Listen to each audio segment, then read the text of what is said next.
Brazilian Arabica coffee beans, loss of 36% of the entire country's production due to cold and frost. Conditions in the plantation. Additionally, in the Ribeira Valley, 70% loss of banana production due to cold and frost. Look at some temperatures around the area. As well, massive hailstorms damaging crops. Agriculture, absolutely anything in the ground right now is frozen. Argentina raisin production down 30% due to cold. And some good news out of agriculture. Chile producing 20% more clementines due to increased rainfall. Amazingly, when we look where it's snowing right now, northern Italy, also in Switzerland along the borders there, up at the passes, over a foot of snow.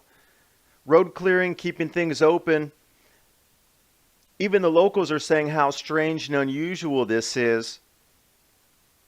Jumping over to snow reports, 5 ski areas getting some solid snow, allowing summer skiing to open up again. Driving up there might be a bit of a challenge though. Livigno, look how much snow they received. Also in Ischgl, you can ski across the borders in this area.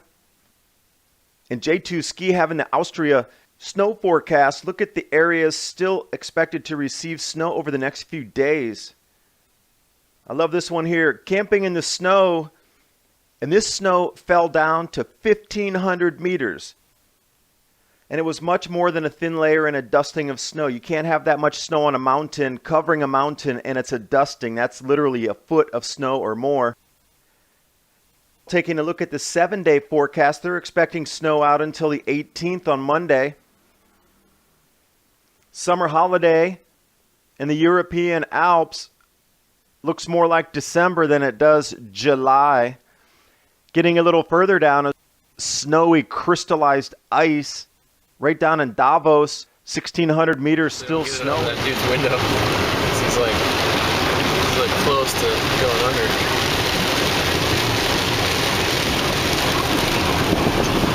Wave, buddy. Guy's like in a fucking boat, man. Why are they so wet? Because we're driving through rivers right now. I you see the wash right there. It's almost to the top.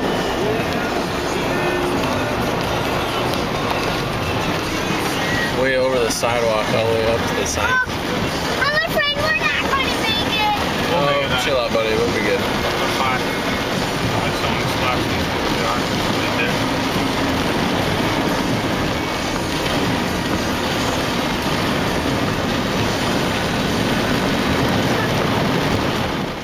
Okay, I wanted to take another look at this shot from Florida a couple days ago where we saw the big red halo. Now, if you haven't been seeing this big red halo, just keep looking. You'll see it eventually. And then that big bright object behind the sun, which is not a lens flare, by the way. Let's take a look at this another camera to kind of explain what we might be seeing here. So as you can see, there's a like a little dot behind the sun as it comes up in Barrow Northeast a couple days ago, and you can see this quite often. And then it's get this very weird lens flare. I believe that is actually that little dot behind the sun. That is a star.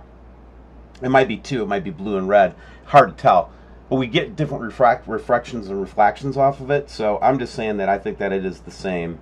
I think it's the same object that we saw in Florida. So speaking of the FAA cams up in Alaska, check out this one from Coates Ebu West. I can't pronounce anything ever. But anyway, so check out this just couple of strange things. First of all, we've got the red dot coming down behind the sun, which we think to be the star coming up, okay? Coming up from behind the sun. And that's where it is. And it's been there for a long time. We saw it in Leon. We saw it all over the place. And it's not a lens flare, guys, because the sun's not even in the frame when it shows up, okay? Second thing you'll notice is there's an orb right here. So, like, we catch this orb all the time. It's getting common. And I don't mean to make it sound common because it's not. But look at also how the beam of light down here in the bottom, check this out, how it just goes from straight, like not there, to that weird shape, to a straight beam across. I just thought that was interesting. The second thing you'll notice too is that we get a little bit of a reflection down here from the red thing in this kind of like grayed object or whatever. We can see that. So very interesting little catch from Alaska again, where we're getting most of our good footage, quite frankly. I got a really good, this is using kind of the welding glass technique and, playing around with stuff, but basically the blurred second dwarf sun behind the sun moved. He's just trying to show that since 722 it moved further west. But the interesting thing is seeing this object and then corroborating it with the FAA cam and so forth kind of tells me that we're looking at a true object. Believe it or not, Nibiru is in the Bible. Incredible but true. 4 times larger than Jupiter, it dwarfs Jupiter and the Earth, as you see in this illustration. It has already been sighted by astronomers in the southern hemisphere, as you can see in this picture.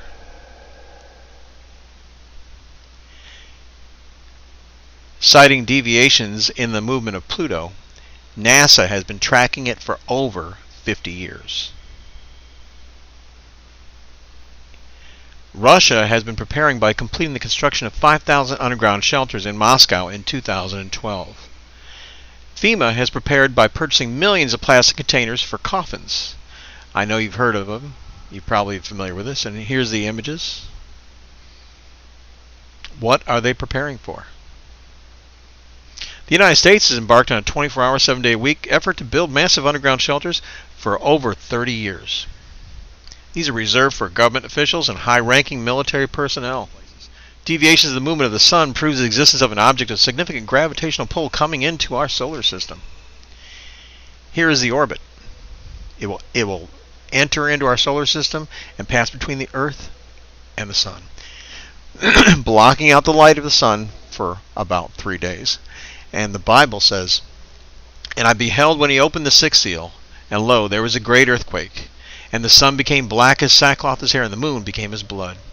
The earthquake will be caused by the increased gravitational forces caused by the alignment of the sun, Nibiru, and the Earth. The darkness caused by Nibiru's extreme size and moon appearing red is caused by a partial blockage of light typically seen in lunar eclipses, as you see in this illustration, with the Earth blocking out the light to the moon. And here you can see the moon going through its lunar eclipse, the block light turning it red. What's going to happen is the Earth is going to tilt on its axis very quickly, causing tremendous stress on the Earth's crust. This will cause a sudden movement in the Earth's axis, resulting in dramatic changes in the wind patterns, tremendous earthquakes, movements in the Earth's crust, and tsunamis on every coast. Millions, possibly billions, will die. And the heavens depart as a scroll when it was rolled together, and every mountain and isle was moved out of their places. Can you imagine it? And the kings of the earth, and the great men and rich men, and the chief captains and mighty men, and every bondman and every free man, hid themselves in the dens in the rocks of the mountains. The dens in the rocks of the mountains sounds like shelters to me. And the kings of the earth, and the great men, the rich men, the chief captains, and the mighty men, who are these people? Well, they're government officials and high-ranking military personnel. Hid themselves in the dens and in the rocks of the mountains? Sounds like shelters. And here you have it. Reserved for government officials and high-ranking military